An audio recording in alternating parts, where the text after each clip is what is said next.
Hello everyone, welcome to our channel. Telugu రాష్ట్రాల్లో మరొకసారి అతి భారీ వర్షాలు. వివరాల్లోకి వెళ్దాం. వాతావరణ పరిస్థితులు ఏంటి, రానున్నటువంటి రోజుల్లో ఏ జిల్లాలో వర్షాలు పడతాయి తెలుసుకునే ముందు మీరు ఇంకా మన ఛానల్ కనుక సబ్స్క్రైబ్ చేయనట్లయితే వెంటనే సబ్స్క్రైబ్ చేయండి. బంగాళాఖాతంలో ఏర్పడిన అల్పపీడన కారణంగా రెండు తెలుగు రాష్ట్రాల్లోనూ భారీ వర్షపాతం నమోదు కానుంది. నవంబర్ 20 నుంచి 25 వరకు కూడా.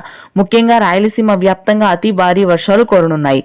తిరుపతి, చిత్తూరు, మదనపల్లి, పీలేరు, పలమనేరు, నంద్యాల ప్రాంతాల్లో భారీ వర్షాలు. కడప, అనంతపురం వ్యాప్తంగా పలు భాగాల్లో మోస్తరు వర్షపాతం నమోదవుతుంది. నెల్లూరు, అదేవిధంగా ప్రకాశం జిల్లాలో కూడా ఈ వర్షాలు విస్తరించనున్నాయి. ఉరుములు మెరుపులతో కూడినటువంటి భారీ వర్షపాతం దక్షిణ కోస్తా, రాయలసీమ జిల్లాలో రానున్నటువంటి 4 రోజుల పాటు కొనసాగుతుంది గత 2 రోజులుగా.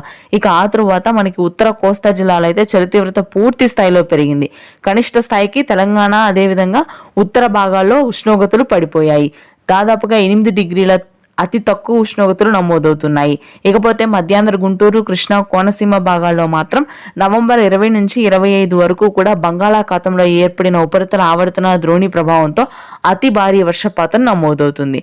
ఉత్తర తెలంగాణ భాగాల్లో చలి తీవ్రత అత్యధికంగా ఉంటుంది. అక్కడక్కడ మాత్రమే తెలంగాణలో తేలికపాటి జల్లులుంటాయి. మినహాయిస్తే పొడి వాతావరణం ఉంటుంది. Thanks for watching.